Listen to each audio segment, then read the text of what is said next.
Walk onto any used lot in America today, and you'll see them sitting in the back row. Dusty. Marked down twice already because nobody's even asked about them.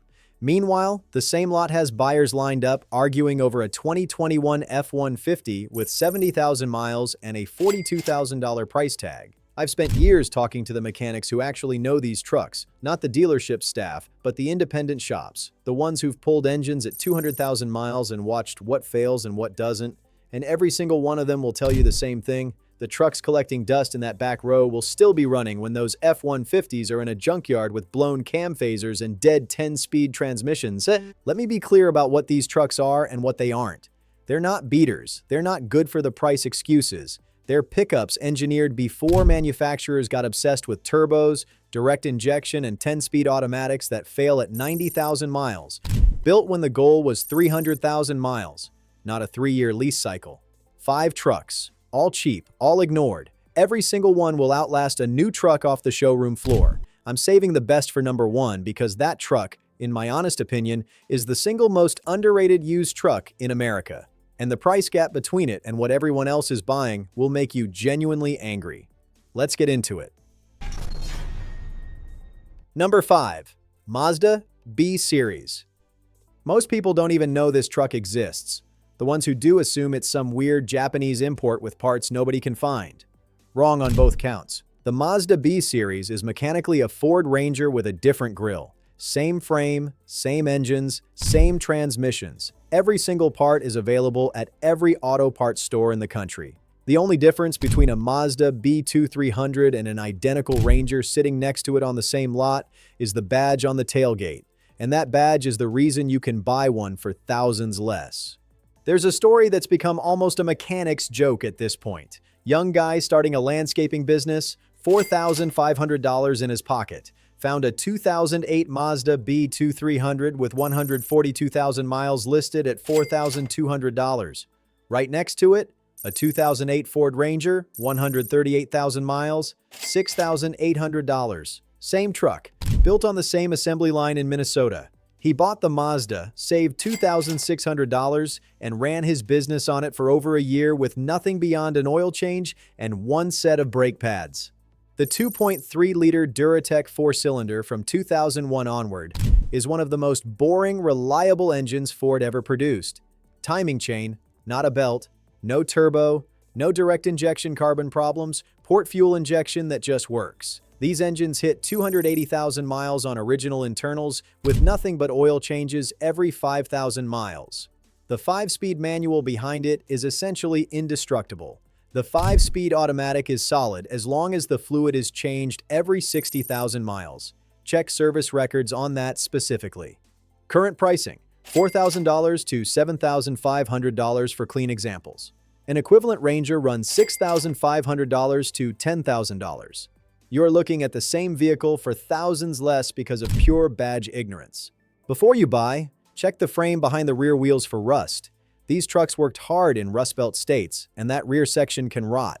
Also check the radiator support and the front control arm bushings, both common wear items. If those clear, you have a 25-year truck for the price of a riding lawnmower. Number 4. Dodge Dakota. Here's the thing about the Dodge Dakota. Dodge killed it in 2011, and the used market never looked back. Which is strange because nothing in its size class has replaced what it actually did. It was the in-between truck, bigger than a Ranger, smaller than an F-150, and powered by engines Chrysler built when they still cared about durability. 2 options worth knowing: the 3.7-liter Magnum V6 and the 4.7-liter PowerTech V8. The V8 is the one to get. A contractor brought a 2007 Dakota with the 4.7 into the shop. Bought it 3 years earlier with 110,000 miles for $6,800. Now sitting at 187,000 miles. Needed an inspection before a long road trip. Suspension tight, frame clean, compression within spec on all 8 cylinders. Original transmission shifting like it had 30,000 miles on it. The mechanic told him to drive to California and back without a worry. He did. Truck didn't notice.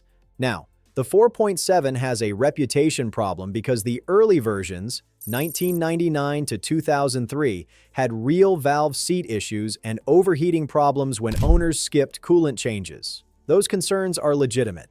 But Chrysler updated the engine in 2008 with revised heads, better cooling, and variable valve timing. That second-generation 4.7 is one of the most underrated V8 engines ever put in a half-ton truck. 302 horsepower, tows 7,000 pounds, runs on regular gas. Here's the pricing comparison that matters. A same-year F-150 with the 5.4 Triton, the engine famous for ejecting spark plugs out of the heads, runs $4,000 more on the used market and will likely cost $2,000 in repairs the first year. Independent mechanics pull broken spark plugs out of 5.4 Triton engines every single month. The Dakota's 4.7 doesn't have that problem. Current pricing on a clean 2008 to 2011 Dakota with the 4.7, $6,000 to $10,000. Inspection checklist. Check the upper ball joints. They wear around 120,000 miles and run about $400 to replace. Check the rear differential fluid because Dakota owners rarely change it, and listen for an engine tick. A small tick is normal valve train noise. A loud tick means someone ran it low on oil. Walk away from the loud one. If you've been writing these down because the prices are lower than you expected for what you're actually getting, hit that like button right now. Because the top 3 is where it gets genuinely hard to explain to someone who hasn't been inside one of these trucks. They're not cheap because the engineering stopped working. They're cheap because the market stopped paying attention. There's a difference. Stay with me. Number 3. Chevy S10. Real talk. The Chevy S10 with the 4.3-liter Vortec V6 built half of America's small businesses through the 90s and early 2000s. Then the market forgot it existed, which is one of the better things that ever happened to used truck prices. The 4.3 Vortec is essentially a small block Chevy V8 with 2 cylinders removed. Same engineering, same parts philosophy, same legendary durability that's been proven for over 60 years. It makes 190 horsepower, which sounds modest until you realize the truck weighs about 3,400 pounds. It tows 5,500 pounds, returns 18 to 21 miles per gallon on the highway. One mechanic I know keeps a 1999 S10 extended cab with the 4.3 and a 5-speed manual in his own driveway. Bought it 11 years ago for $2,800 with 156,000 miles, now at 241,000 miles. Total repairs in 11 years, a fuel pump at 198,000 miles, a starter at 220,000, one set of plugs and wires. That's it. Starts every morning regardless of weather. Used for hauling parts, picking up appliances, and driving to the dump. It just runs. Both transmissions are worth knowing. The 5-speed manual is straightforward. The 4L60E automatic is even better known. Parts are everywhere. Every mechanic in America has rebuilt one, and a complete rebuild installed runs about $1,800. Compare that to one repair on a modern Ford 10R80 transmission, and the math becomes obvious. Pricing: clean 2-wheel drive. S10 with the 4.3 runs $3,500 to $7,000. 4-wheel drive adds a couple thousand. For comparison, a same-era Tacoma with the 3.4 Phi-6 is $12,000 to $18,000 because of cult status. Sit in a shop and look at the mechanical records of both. They're equals. The price gap is pure brand premium. 2 inspection items. First, rust. Check the cab corners, rocker panels, and frame rails behind the cab. If those are solid, the powertrain will outlive the body. Second, intake manifold gaskets. The 4.3 had plastic gaskets in this era that can leak coolant around 150,000 miles. It's a $400 fix and a known issue. Factor it in if it hasn't been done yet. Number 2. Ford Ranger, 1998 to 2011. There is no truck I've heard mechanics recommend to more first-time buyers than this one.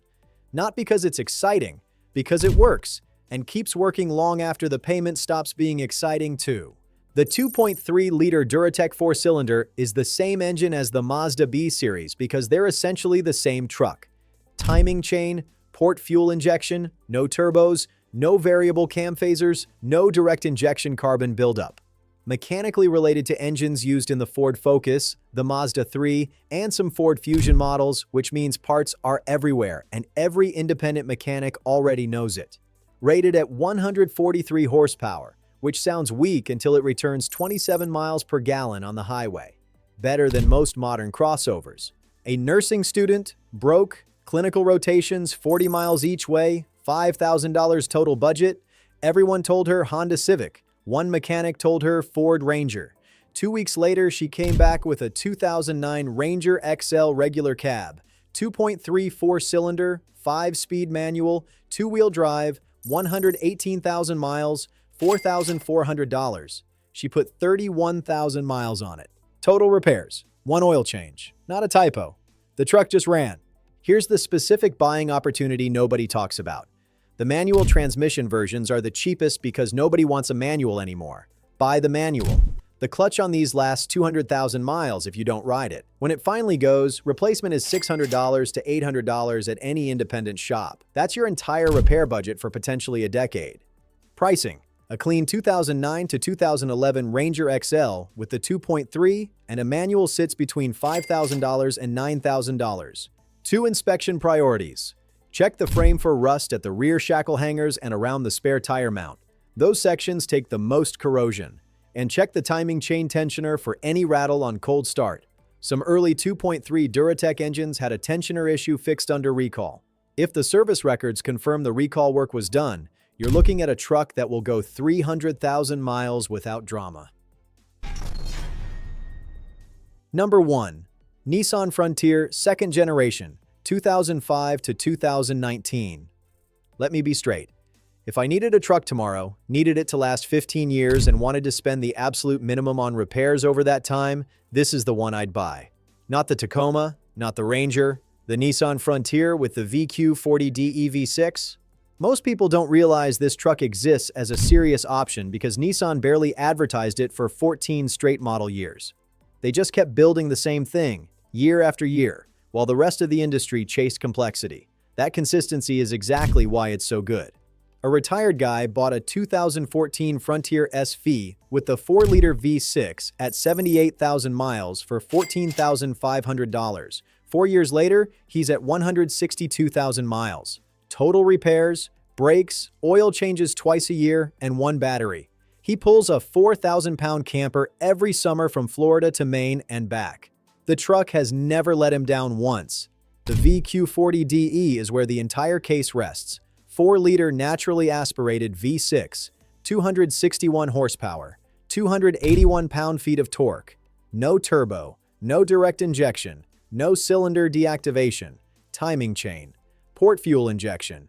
Same V6 family that powered the Nissan 350Z, the Pathfinder, the Xterra, and the Infiniti FX35. Engineered by people who clearly didn't get the memo about planned obsolescence. Multiple VQ40 engines have exceeded 300,000 miles on factory internals. One Frontier owner hit 347,000 miles on the original engine and transmission.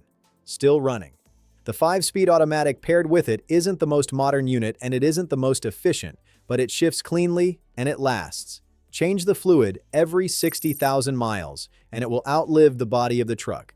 Now, the pricing comparison that should make you genuinely angry on behalf of every Frontier buyer who got lowballed.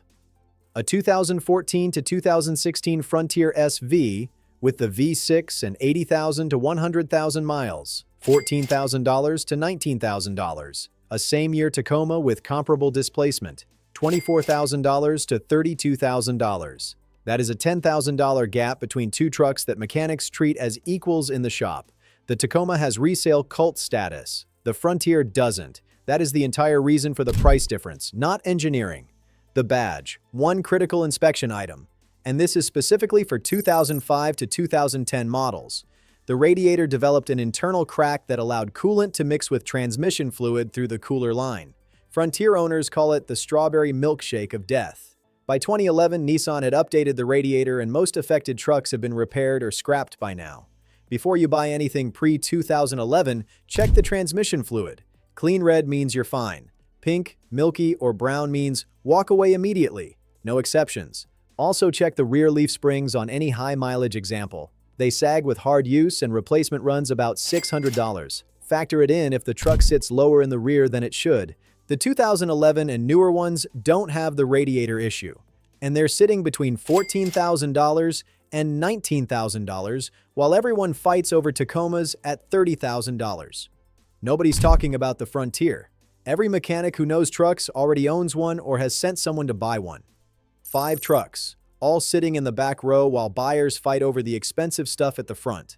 A Mazda that is literally a Ranger for thousands less. A Dakota whose V8 mechanics respect more than the Triton sitting next to it. An S10 one mechanic drove to 241,000 miles on 3 repairs in 11 years.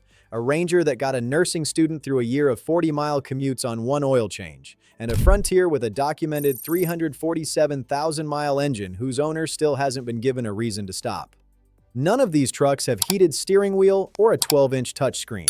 What they have is something the modern truck industry has completely forgotten how to build. Simplicity that lasts.